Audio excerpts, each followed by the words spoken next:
Pozabiš psa ali pa otroka v avtu polet, ki je fejst vroče, pa greš v shopping.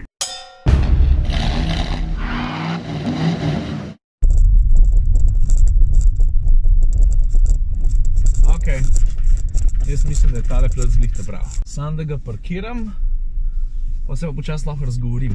No tako, kar vidiš za mano je Hyundai Santa Fe. 4. generacija, jaz ne vem, če se spomniš, ali pa če si dosti star, da bi se spomnil, ampak meni se zdi, da je bilo včeraj, ki je bilo leto 2001, pa je prišla ven 1. generacija. A se spomniš, kako je avto izgledal? Takole.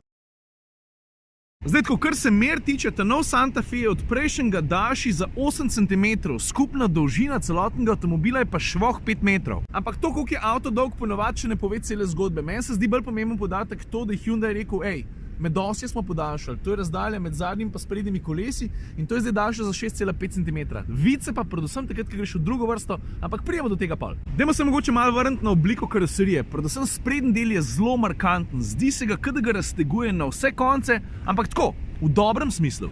Pravzaprav hočem reči, da ni variante, da bi ga zgrešil. Pa ne samo zaradi markantne maske, zaradi sprednjega dela, ki je precej in your face, od maske, žarometov, tudi z drugih koncev. Tukaj imam recimo v mislih tudi bok, ki je precej dinamično zasnovan, mislim oblikovan. Daj sam pogled, kakšna močna pa izrazita ramenama. Vidiš, kako tale linija ven tolče po celemu boku vse do zadnjega konca. Pa treba je priznati, in to je pohvala, da vizualna dinamika ne pojenja niti, ko pridemo do zadka. Pa mogoče še ena zanimivost. A veš, da so karoserijo oblikovali v Evropi, celotno kabino pa v Ameriki?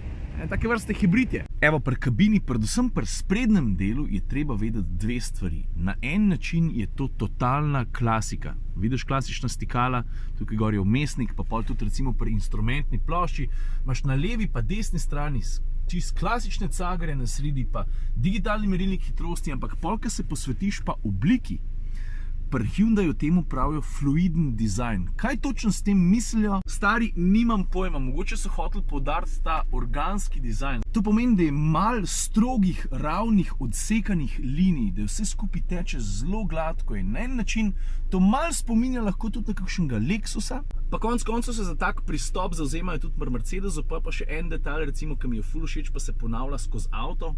Vidiš tale del? Se ne vem, po en strani lahko rečeš samo, da so eni taki hecni trikotniki, ampak tudi zvočniki nosijo ta pečat. Je sicer ta zadeva mogoče malo zaprvadati, ampak moram priznati, da mi je všeč. Ampak ena stvar je pri velikih kupcih dostikrat še pomembnejša, to, da stvari delujejo, da je ergonomija štima, da so stikala, kot recimo v tem primeru, velika, lahko dosegljiva, pametno razporejena in to za Santa Fe ziher drži. Pa še ena stvar, ki je ne vidiš očist vsakmu avtu, ne samo, da ima gretje sedežev, vidiš, ima tudi hlajenje. Mislim, če zbereš to pravo opremo in kadaš gretje so valjda oranžne lučke, kadaš pa hlajenje, so pa plave. Pa gretje volana ima tudi, vidiš? Pa tukaj spodaj imaš 2 USB vhoda. Pa še ena stvar, ta kabina je, kar se počutja tiče, ful prijetna. Mal na to vpliva tudi ogromen strešen oken, zato ker pol je občutek zračnosti, prostornosti še večji. Ta druga stvar pa materiali, sestavljenost, celoten ambient štima. Je pa res, da nisem še sedel v takšnemu, ki je pa čist osnoven, kar se opreme tiče. Tale recimo je kar dobro nabilden. Pa tudi izbira barv, rjava na rjavo na rjavo, kako jaz ponovadi rečem, je ni za vsakega, pa če dalje bolj popularna. No. To je pa res. Ok, zdaj pa preden se posvetim drugi vrsti, mogoče samo en hiter nasvet. A ti, ki se usedeš komu v avto, ki ponovadi odrasli sedim od spredi, manjkrat zadnji, a narediš tole. To je dosti ključno, veš. Še posebej, če prije do nesreče. Treba je razumeti, da ko prije do trka, telo pogosto rahlo vzdigne in takrat ti rabiš visok vzglavnik, zato da ima glava še vedno luft se kam nasloniti. No, zdaj pa tako. Druga vrsta, prostora je tukaj več kot prej, tudi zaradi podaljšane medosje. Zdi se mi, da se tudi sedi višji, kar je fajn za odrasle pri vstopanju ali pa izstopanju iz kabine. Pa klop je nastavljiva tudi po naklonu. Pa to sem povedati to, da so sedeži druge vrste nastavljivi po naklonu. Zdaj, če hočeš sedeti takole, je malo nerodno, ampak pridobiš kakšen liter v kufru, če si pa utrujen, pa evo, predvsem malo lažji, če se dlje peleš. Je pa tudi v drugi vrsti dobro poskrbljen za štrom, en USB, drug USB, pa 220 voltna vtičnica. Evo, tole je pa kufer, 625 litrov, ogromna luknja, 40 litrov več kot prej, pa ne samo to. Tole recimo bomo zdaj stran dali. A veš, zato, ker dvojen poden tega avta je tukaj zato, da lahko koga skriješ noter. Tukaj je globok. Vidiš, tukaj v drugem delu imaš 3 ogromne prekate, koliko približno so veliki, da boš znal oceniti. Tole sem hotel narediti. Evo, tukaj v prvem delu pa, evo, takole, more of the same. Pa moram priznati, da so tudi materiali pa kvaliteta obdelave vsega skupaj v kufru kar na nivoju. Pa je pa še en sistem, ki bi ga rad poudaril. Hyundai ga imenuje Rear Occupant Alert. To pomeni, da če ti slučajno pozabiš psa ali pa otroka v avtu polet, ki je fejst vroče, pa greš v shopping, v takem primeru te avto opozori. Začne piskati, pa blinkati, pa tako naprej. Hyundai, bravo.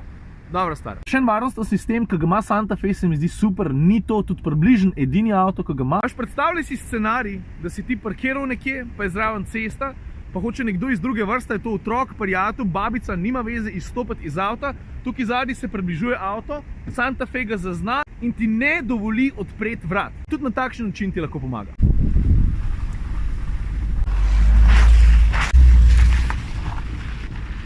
Kar se pa same vožnje tiče, jaz moram reči, da imam s tem avtom malo toplo-hladno razmerje. Zdaj se recimo peljem po precej razrukani podlagi in v tem trenutku sem čisto zadovoljen s tem, kako blaži. Ampak pa se pa vsake toliko časa peljem po asfaltu, pa vidim, da je cesta samo malo zmahana, pa se mi zdi, čakaj, kako je ta avto tako trd? Pa ne, da bi bil športen, daleč od tega, vse prej kot to. Ampak hecno se mi zdi, da na enih podlagah rečem top, vrhunsko, udoben. Vsake časa pa sam kva. Kar se pa samega pogonskega sklopa tiče, 4-kolesen pogon z možnostjo zapore sredinskega diferencijala. To pomeni, da zakleneš prenos navora med sprednjo pa zadnjo osjo, da ostane enakomeren, da ni pa presenečen. Motor je od dveh dizlov, ki jih lahko v tem avtu naročiš, ali 2-litrski skok 110 kW ali pa 2,2-litrski 147 kW, tega ima ta avto. Moj povprečje je bil od 7,7 do 8,3.